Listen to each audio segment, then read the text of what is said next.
Hello दोस्तों, आज हम आए IAS 2004 के 20 मार्क्स के क्वेश्चन के साथ में, जो हमारा स्टीम टरबाइन से रिलेटेड है। और ये हमारा ब्लेड और ब्लेड वेलोसिटी, ब्लेड एंगल, इन सभी से रिलेटेड एक क्वेश्चन है। ठीक है, तो सबसे पहले हम इस क्वेश्चन को देखते हैं। इस क्वेश्चन को मैं सॉल्व कैसे करना है। तो इस क्वेश्चन में हमें क्या दिया हुआ है, in Parsons reaction turbine of constant height turbine develop 60 megawatt power. ठीक है, 60 megawatt power running at 3000 RPM. Initial steam pressure and temperature entering the turbine are 50 bar and 400 degree Celsius.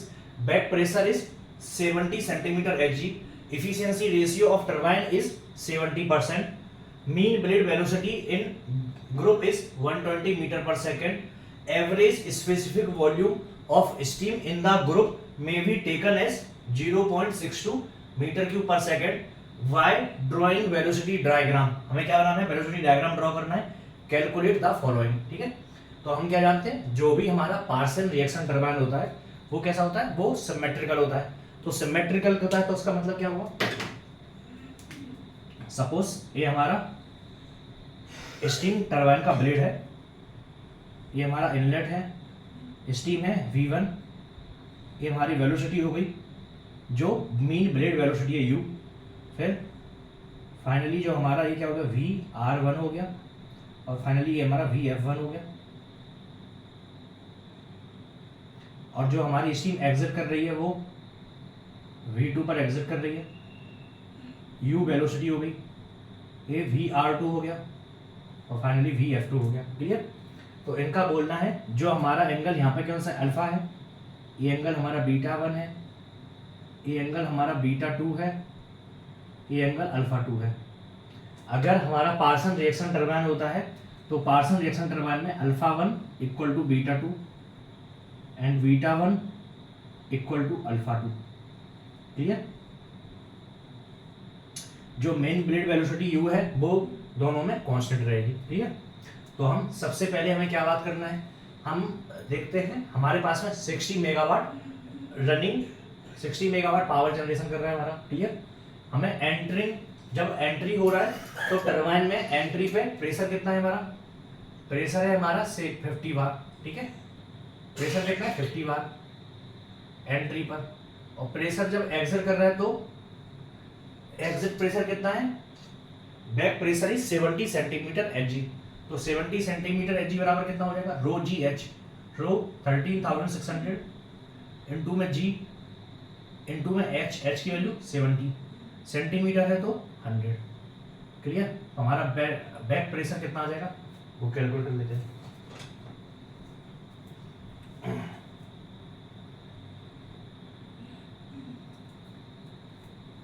$13,600 into 9.8 into 0.7, answer आ गया 0.933। ठीक है, तो P exit बराबर कितना होगा, 0.933। हम स्टीम के लिए गामा बराबर क्या मान ले रहे हैं, 1.3 मान ले रहे हैं।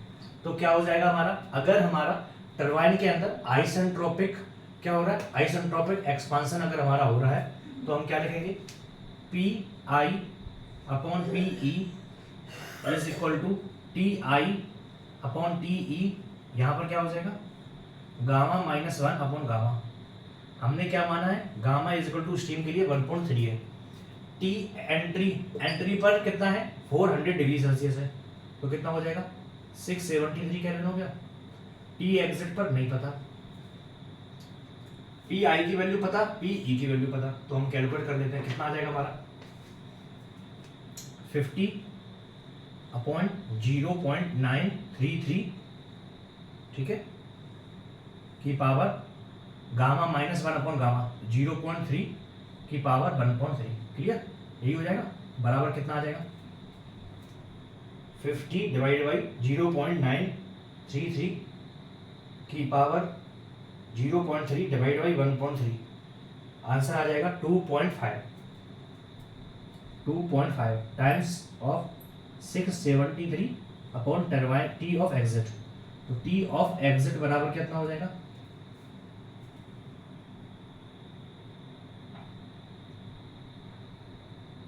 आंसर हो जाएगा 268.53। T एग्जिट बराबर कितना हो गया, 268 0.53 kelvin. Clear?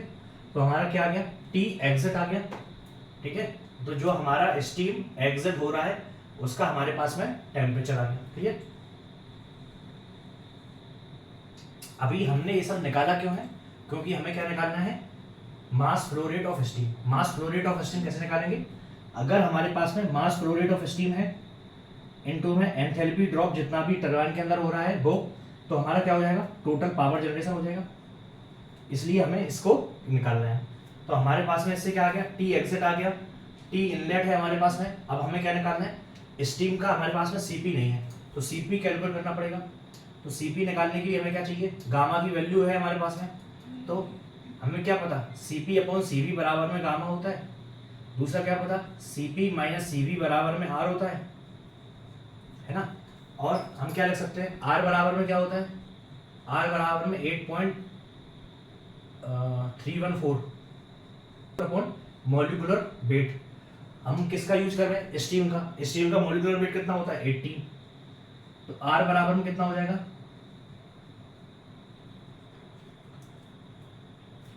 8.314 divide by 18। Answer आ गया 0.462। कितना आ गया, 0.462। क्लियर? अब 0.462 आ गया आर की वैल्यू। सीपी माइनस सीवी बराबर में कितना है, आर है। सीवी बराबर में क्या हो जाएगा, सीपी बाई गामा। तो क्या हो जाएगा, CP minus CP by gamma बराबर में आर। तो क्या हो जाएगा, सीपी बराबर में gamma R upon gamma minus 1, यही हो जाएगा। तो हम सीपी की वैल्यू निकाल देते हैं, 0.462 इंटू में गामा, गामा की वैल्यू कितनी है, 1.3। ठीक है, डिवाइड बाई 1.3 माइनस 1 कितना हो जाएगा, 0.3। आंसर आ गया 2.00।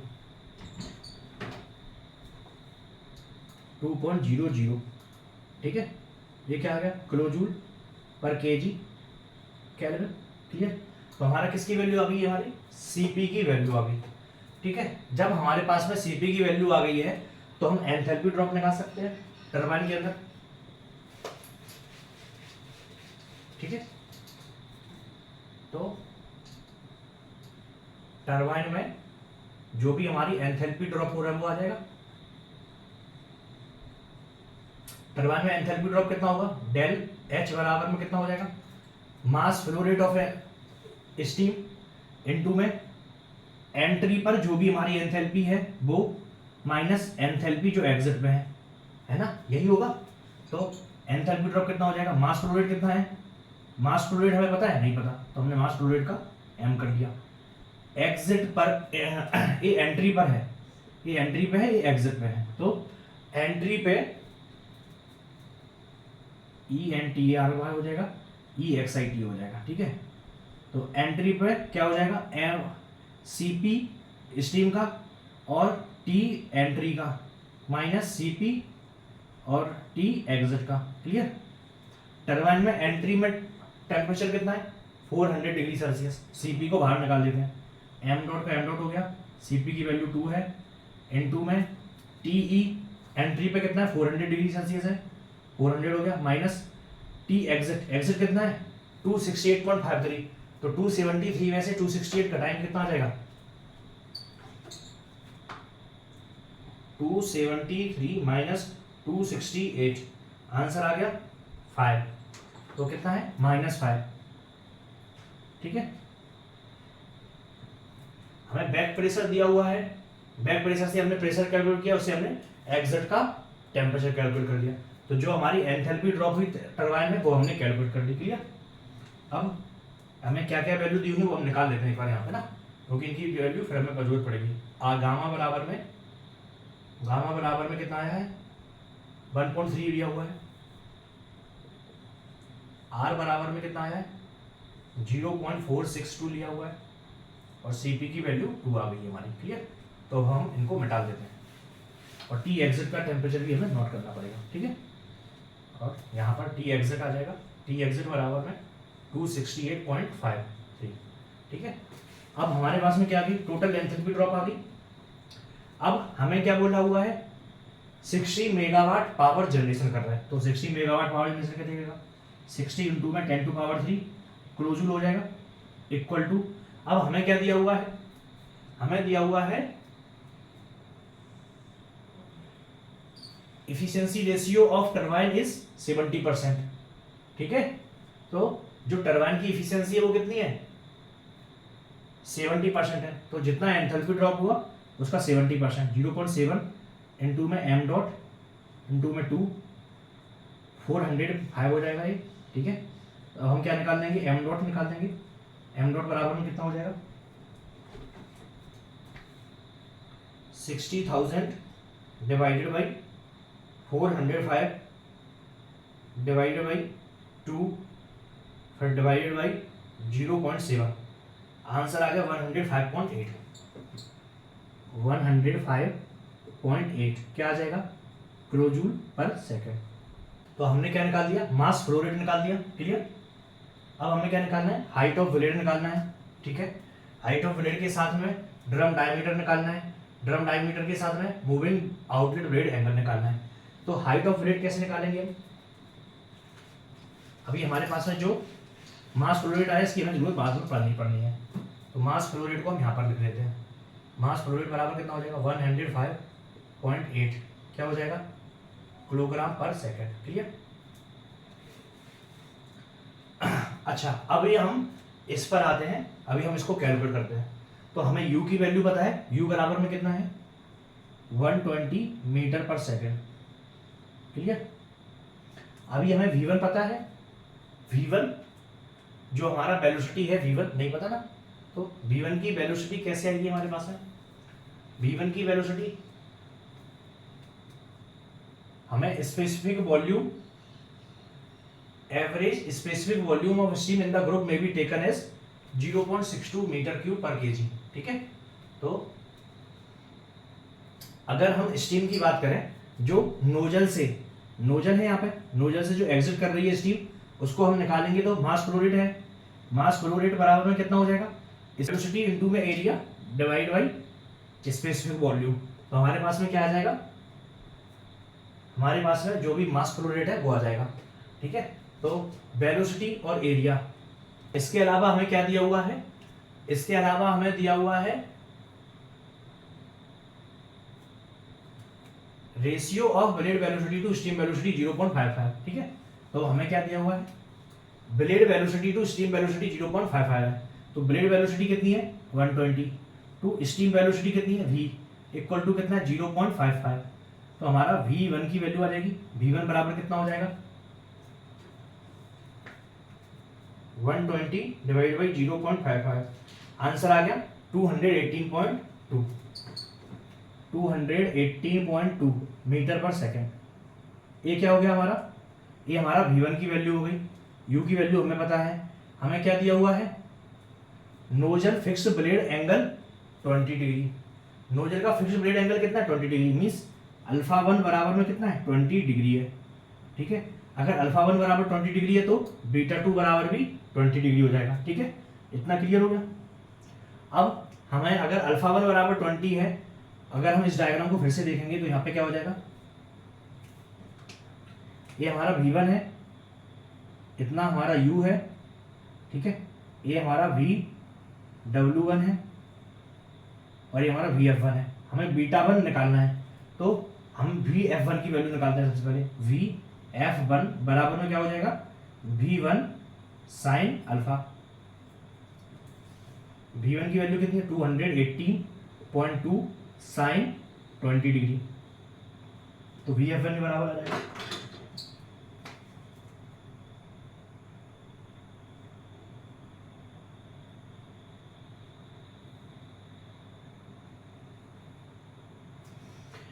आंसर आ गया 74.62 मीटर पर सेकेंड। ये हमारा क्या आ गया, vf1 की वैल्यू आ गई। अगर हमारे पास में vf1 की वैल्यू है और vw1 बराबर क्या आ जाएगा,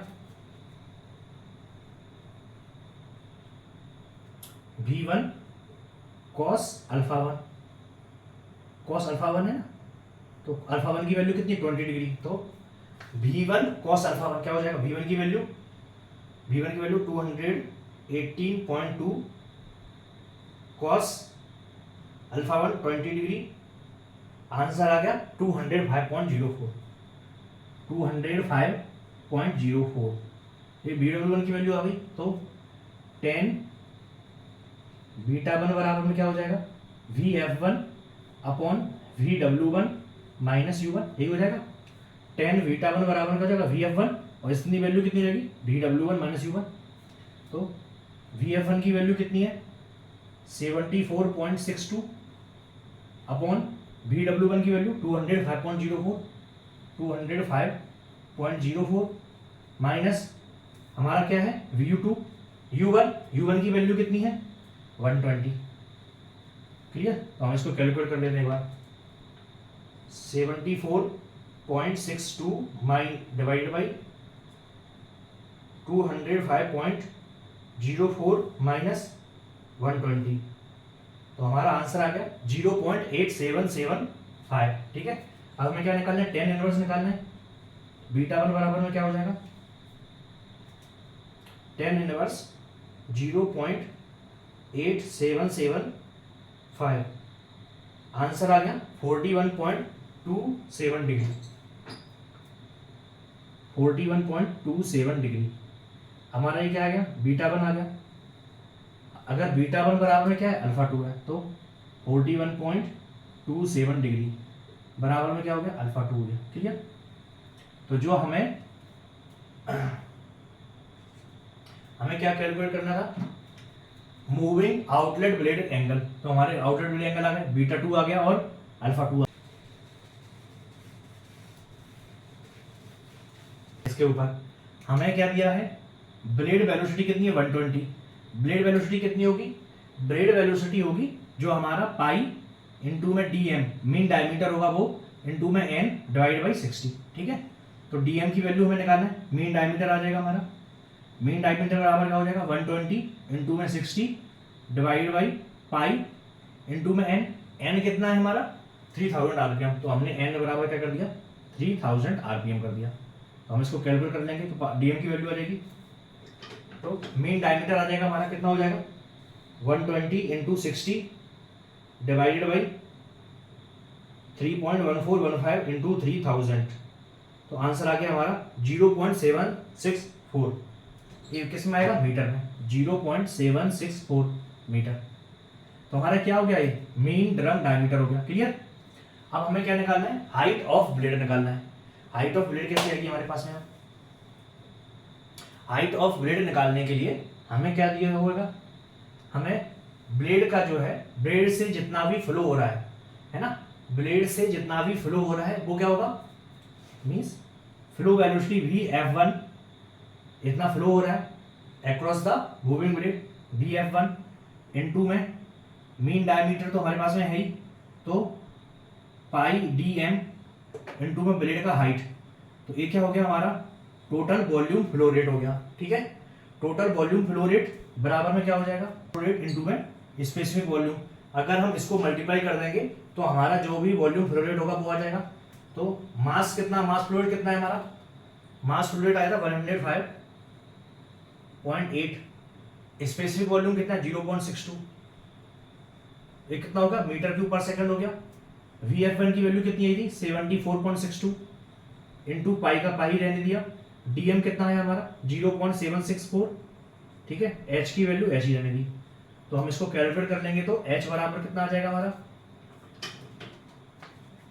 105.8 इंटू 0.62। ठीक है, फिर डिवाइड बाई 74.62 इंटू 3.1415 इंटू 0.764। ठीक है, तो हमारा आंसर आ गया 0.366। 0.366, तो हमारा ये क्या आ गया आंसर, ये हमारा ब्लेड की हाइट आ गई मीटर है। ठीक है, तो होप आपको ये वीडियो बहुत अच्छे से समझ में आएगा। हमने इसमें सारे के सारे जो भी चीज़ें फाइंड आउट करनी थी वो सभी हमने फाइंड आउट कर ली हैं। तो आपको अगर ये वीडियो बहुत अच्छे से समझ में आया तो वीडियो को लाइक जरूर कीजिए और चैनल को सब्सक्राइब कीजिएगा।